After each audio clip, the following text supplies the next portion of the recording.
ध्यान दीजिएगा। Next videos में हमारे पास क्वेश्चन नंबर 4 है, 5th क्वेश्चन सोल्व करने जा रहे हैं। इसमें कहा गया क्वेश्चन नंबर 4 में सी रेखाखंड ए बी का मध्य बिंदु कहलाता है। अगर मान लीजिए कोई रेखाखंड ए बी है, उसका मध्य बिंदु क्या कहलाता है, हमारा सी कहलाता है। तो सिद्ध कीजिए कि रेखाखंड का एक और केवल एक ही मध्य बिंदु होता है, यानी कि सिद्ध कर दीजिए कि रेखाखंड का केवल एक ही मध्य बिंदु होता है, ये हमें प्रूव करना है। तो हम लिखेंगे यहाँ बिंदु सी रेखाखंड ए बी का क्या है, मध्य बिंदु है। तो हम जानते हैं ए सी बराबर बी सी। क्लियर। जब मध्य बिंदु है तो निश्चित सी बात है ए सी बराबर बी सी होगा। तो ए सी बराबर बी सी हो गया। तो हम इसे सोल्व कैसे करेंगे, तो अब लिखेंगे माना ए बी का मध्य बिंदु, ए बी कितने हैं, दो मध्य बिंदु हैं।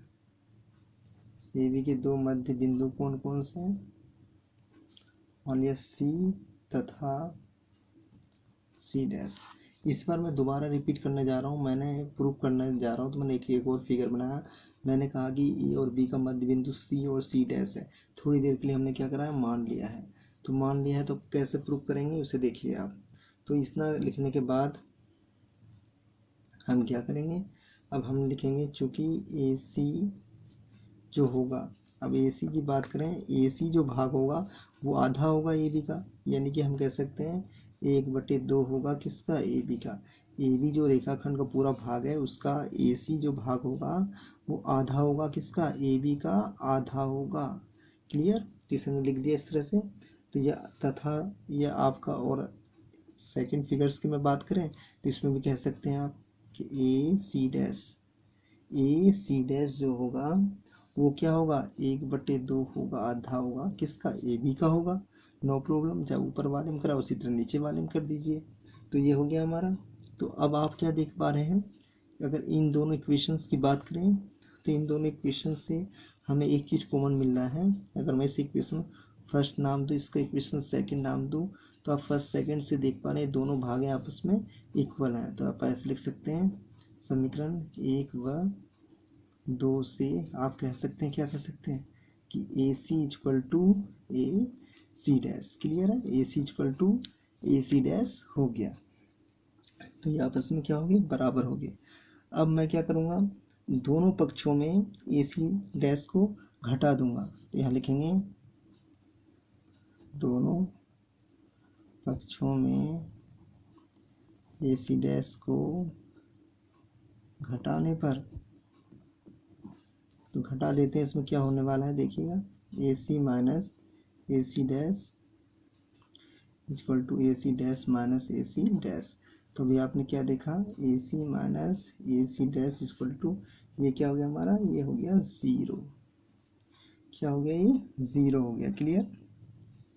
तो हम बता सकते हैं कि ए सी और ए से सी डैश, ए सी और ए सी डैश की बात करें तो मान लीजिएगा आपके पास ए सी है, टोटल क्या हमारे पास है, ए से लेकर सी बड़ी वाली दूरी है ए सी, और साथ में ए सी डैश, दोनों आप घटाएंगे तो क्या आएगा आपका, बड़ी में से यानी कि छोटी में से बड़ी वाली दूरी घटाएंगे तो माइनस का ही आएगा ए सी।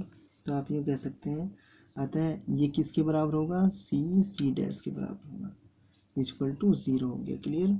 सी डैश का मतलब हो गया ये वाला दूरी, छोटी वाली दूरी, सी डैश के इक्वल हो गया ए सी और ए सी डैश। क्लियर। अगर ए सी डैश में से अगर ए सी घटा दें तो सी डैश बचता है, वो माइनस का। माइनस के चिन्ह को हमने क्या कर दिया, इधर इल्यूमिनेट कर दिया है।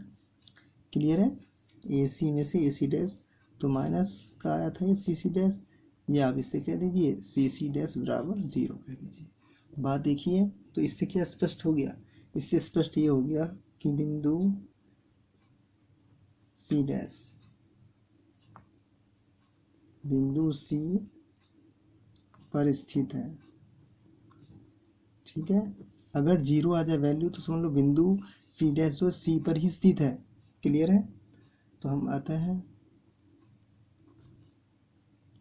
प्रत्येक रेखाखंड का एक, प्रत्येक रेखाखंड का एक और केवल एक ही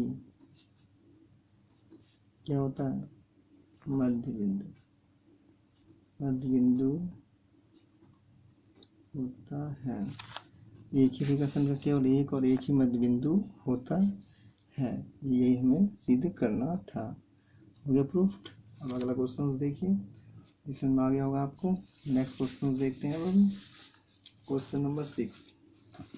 क्वेश्चन नंबर 6 क्या है देखिए, निम्न आकृतियों में यदि AC, हमने आकृति बना लिया है, AC और BD, AC किसके इक्वल है, BD के, यानी कि यहाँ से लेकर यहाँ तक की दूरी, B और D तक की दूरी आपस में क्या है, समान है। तो सिद्ध हमें करना है कि AB जो है वो बराबर होगा CD के। तो कैसे प्रूव करेंगे, इसे भी ध्यान से देखिए, बहुत ईजी है। तो लिखेंगे हम यहाँ पे कि बिंदु C रेखाखंड, ठीक है। तो हम क्या लिखेंगे यहाँ पे इस आकृति में, तो इसे इस तरह से ध्यान दीजिएगा, ज़्यादा लंबा ना लिख करके शॉर्ट कर लेते हैं, इसे हटाते हैं, ऐसे लिख लेते हैं कि यदि AC बराबर क्या है हमारा, BD है। AC बराबर क्या है, BD। तो सिद्ध क्या करना है, तो यहाँ लिख लेते हैं, तो सिद्ध करना है, सिद्ध करना है कि AB बराबर CD, ये हमें सिद्ध करना है। तो शुरू हो जाते हैं। तो हम लिखेंगे गिवन, हमारे पास क्या दिया हुआ है, हमारे पास दिया हुआ है AC बराबर BD, क्लियर। तो दोनों तरफ क्या करेंगे, दोनों, ये AC बराबर BD जो दिया गिवन, जो गिवन दिया होता है हम उसे लेके चलते हैं और उसके दोनों पक्षों में BC को घटा देते हैं। BC को घटाने पर तो आपको बहुत इजी बन जाएगा। AC यहाँ से यहाँ तक दूरी BC, दोनों पक्षों में BC, बीच वाली दूरी को घटा दीजिएगा, तो क्या होगा, AC माइनस BC बराबर BD माइनस BC, दोनों पक्षों में BC घटा दिया। तो आप बताइए AC में से अगर BC घट जाए तो क्या बचेगा आपका, AB बचेगा, AB। अगर BD में से, B से लेकर D में से BC काट के अलग कर दें तो CD बचेगा, सही है। तो हमें यही प्रूफ करना था। तो क्लियर है, ये हो गया हमारा सिद्ध, सिद्ध हुआ, क्लियर है, समझ में आ गया होगा आपको। अब नेक्स्ट क्वेश्चन और समझ लेते हैं। सेवन में क्या है, यूक्लिड के अभिग्रहताओं की सूची में दिया हुआ अभिग्रहता फिफ्थ, पांचवा, एक सर्वव्यापी सत्य क्यों माना जाता है। आपसे पूछा गया है कि यूक्लिड का जो अभिग्रहिता का जो नियम था उसमें पांचवा नियम को सर्वव्यापी सत्य क्यों माना जाता है। तो ध्यान दीजिए, इस प्रश्न को पांचवी अभिधारणा से संबंधित नहीं है, तो बताना है आपको क्या, इसे कैसे सोल्व करेंगे। तो सोल्व करते हैं हम लोग।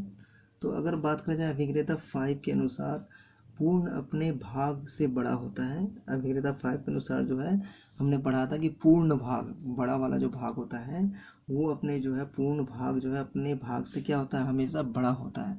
इसका अभिधारणा लिख देते हैं। तो क्या था हमारा, अभिग्रहिता 5 से क्या नियम था, 5 का नियम क्या था उसे लिखते हैं। इसमें हमने पढ़ा था नियम कि पूर्ण अपने भाग से बड़ा होता है, ये है स्टेटमेंट। पूर्ण अपने भाग से क्या होता है, हमेशा बड़ा होता है। तो क्लियर है। और ये क्या है, ये सर्वव्यापी सत्य है, ये सर्वव्यापी क्या है, हमारा सत्य है। तो इस बात का भी ध्यान रखेंगे आप, सर्वव्यापी सत्य है। तो फिर अब शुरू कर लेते हैं। माना एक रेखाखंड, माना हम मान लिया एक रेखाखंड है हमारे पास, वह PQ, उससे हमने 8 सेंटीमीटर ले लिया। कितना मान लिया हमने, इसे 8 मान लिया है। तो अब क्या करेंगे,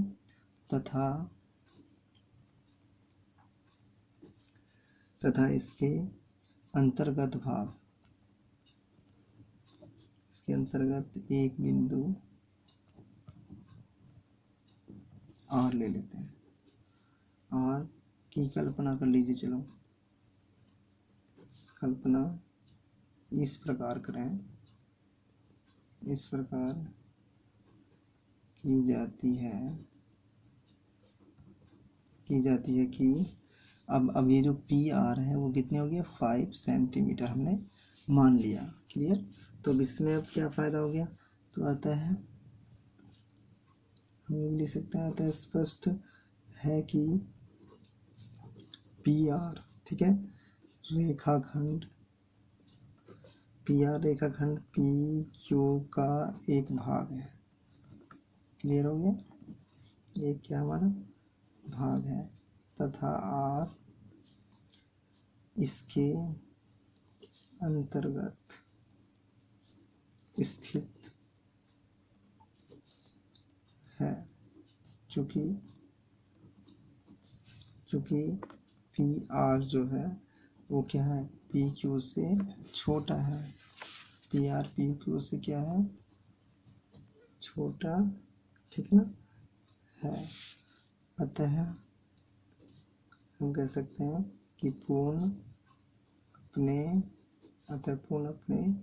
भाग से बड़ा, ठीक है, पूर्ण अपने भाग से बड़ा होता है। क्लियर हो गया आपको ये, पूर्ण अपने भाग से क्या होता है, हमेशा बड़ा होता है। इस तरह से हम कर लेंगे, पूर्ण हमेशा अपने भाग से बड़ा होता है। क्लियर, तो आप समझ गए होंगे। तो कैसे करा हमने, तो इस तरह से हमारा ये मान लीजिए पूर्ण है पी क्यू, वो अपने छोटे वाले भाग पी आर से हमेशा क्या होगा, बड़ा ही होगा। तो हमें यही यूक्लिड नंबर 5 में बताना था, जो हमने शो कर दिया है। ठीक है, हमने मान लिया है, माना एक रेखा पी क्यू है, वो 8 सेंटीमीटर है, इसके अंतर्गत एक बिंदु ले लिया हमने आर, और उसकी दूरी जो है पी आर कितनी मान लिया हमने, पी से आर दूरी हमने मान लिया 5 सेंटीमीटर।